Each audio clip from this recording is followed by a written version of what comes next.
사람이 이르되 주여 내가 주를 따르겠나마냐 하면 나로 먼저 내 가족을 작별하게 허락하소서. 예수께서 이르시되 손에 쟁기를 잡고 뒤를 돌아보는 자는 하나님의 나라에 합당하지 아니하니라 하시니라. 아멘. 할렐루야. 오늘 이 자리에 모신 여러분을 주님의 이름으로 환영합니다. 오늘 말씀은 이제 본격적으로 예수님께서 예루살렘으로 향하는 길에서 일어나는 일들입니다. 이것을 예루살렘의 여정, 예루살렘으로 향한 여정이라고 부르기도 하고요. 혹은 뭐 예루살렘 여행기라고 부르기도 합니다. 지금 예수님은 죽으시기 위한 길로 향하고 계십니다. 그러한 길 가실 때 한 사람이 나옵니다. 길 가실 때 어떤 사람이 여짜오되 어디로 가시든지 나는 따르리이다. 우리는 앞에서 계속해서 보았듯이 예수님이 가시는 길을 따라간다는 것은 결코 쉬운 일이 아닙니다. 주님의 말씀을 지켜 행해야 합니다. 그렇게 살아가는 동안에 타인이 보기에는 그 사람은 미련해 보이기도 하고 그 길 위에서 울게 되기도 하고 또한 그 말씀으로 인하여 가난하게 되기도 하고 줄이게 되기도 하고 주님의 이름으로 말미암아 박해를 받는 길입니다. 무엇보다 주님이 가시는 길은 험난한 길입니다. 왜냐하면 예루살렘, 즉 십자가를 향한 길이기 때문입니다. 그렇게 주님께서는 말씀하십니다. 예수께서 이르시되 여기도 불이 있고 공중에 새도 집이 있으되 인자는 머리 둘 곳이 없도다 하시고, 예수님은 이 짧은 말씀으로 주님을 따르겠다는 이 사람에게 경고하십니다. 다만 이것은 따르지 못하게 하기 위한 말이 아니라 어차피 이 사람은 예수님을 따라올 것입니다. 무슨 말을 하든지. 그렇기 때문에 뒤에 나온 사람들과는 다르게 먼저 예수님께 나와 어디로 가시든지 따라가겠다고 고백하는 사람이니까 이 사람에게 이 말씀을 하신다고 해서 이 사람이 안 따라오지는 않을 것입니다. 그렇기에 이 사람의 삶이 앞으로 어려울 것이다 경고하고 계시는 것이죠. 이어서 나오는 두 사람은 먼저 예수님께서 나와서 권유하십니다.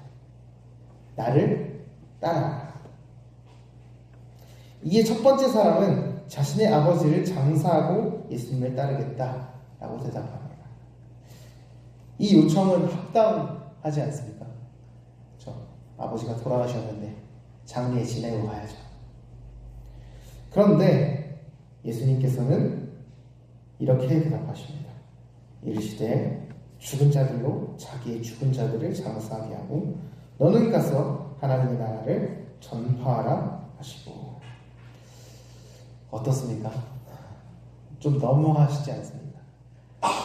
제가 본 분 중에 어떤 분은 주님께서 너무 야박하시다 라고 하고 시험에 드신 분도 계십니다.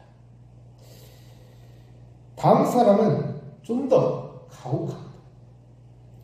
안 따르겠다고 말하는 게 아닙니다. 오래 걸리는 것도 아니고 참 장사는 좀 오래 걸리긴 합니다. 왜냐하면 당시에 이스라엘 제사법이 보통 1년이 걸렸습니다. 우리나라도 3년장이 있잖아요.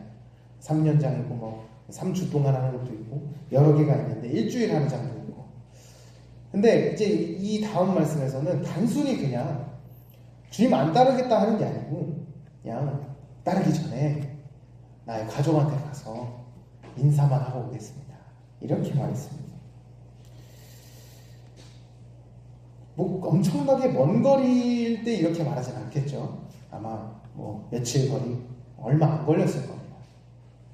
그런데 예수님께서는 그것조차 기다려주시지 않습니다. 예수께서 이르시되 손에 쟁기를 잡고 뒤를 돌아보는 자는 하나님의 나라에 합당하지 아니하니라 하시니라. 아멘. 왜 이렇게까지 말씀하실까요? 이렇게까지 하셔야 했을까? 장사하고 싶은 사람 장사하고 오라고 해도 되잖아요. 아니면 뭐 가족한테 인사하고 오고 싶은 사람 인사하고 와도 되잖아요. 그런데 그것조차 허락하지 않습니다. 그 이유에 대해서는 여러 가지가 있을 수 있겠지만 그 중에 몇 가지를 보자면 하나는 인간 의지가 약하기 때문입니다. 제가 작년에 이런 일이 있었습니다. 살을 빼야겠다. 다이어트 해야지 하면서 딱 언제부터 시작하리라. 예를 들어서 화요일부터 시작하리라 했습니다. 화요일이 됐습니다. 문이 열리고 치킨이 들어왔습니다. 내일부터 이렇게 됩니다. 참 재밌는 예시지만 우리의 인간의 의지는 이렇게 나약합니다.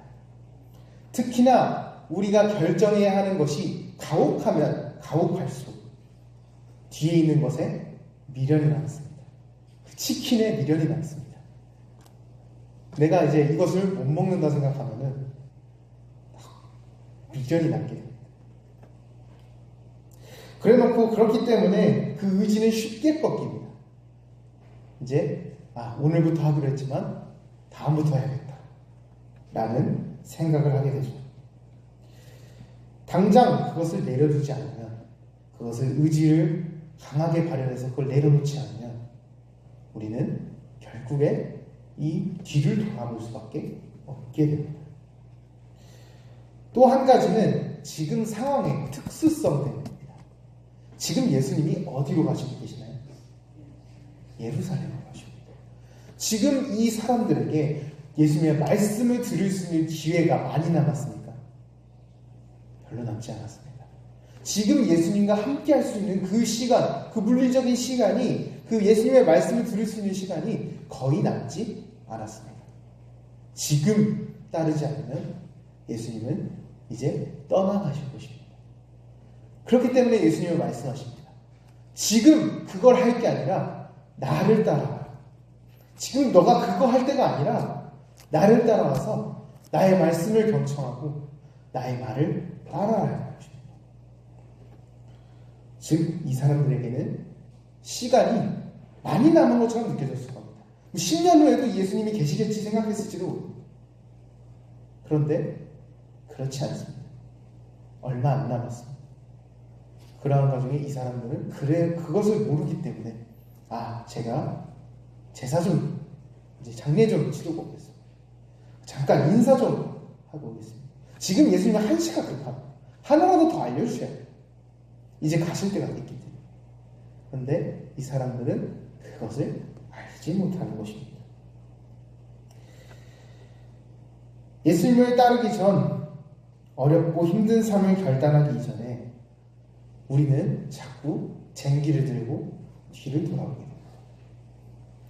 왜냐하면 이 주님과 함께 할 수 있는 시간이 너무나도 많아 보이기 때문입니다.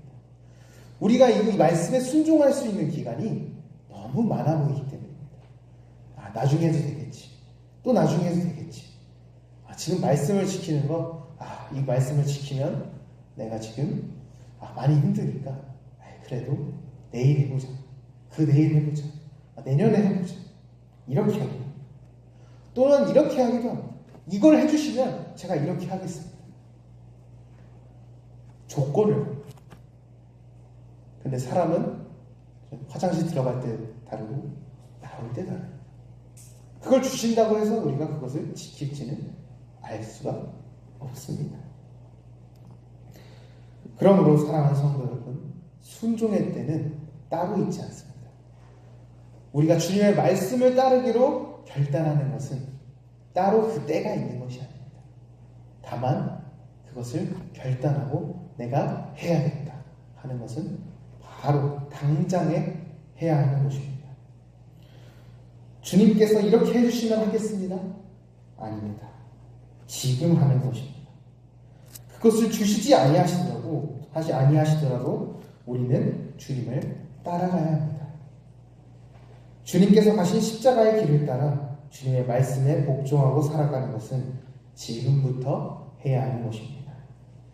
우리 주님께서는 그런 사람이 하나님의 나라에 합당하다라고 말씀하십니다. 주님을 따르는 것을 미루지 않으시는 여러분 되시기를 주님의 이름으로 소망합니다. 잠시 기도하겠습니다.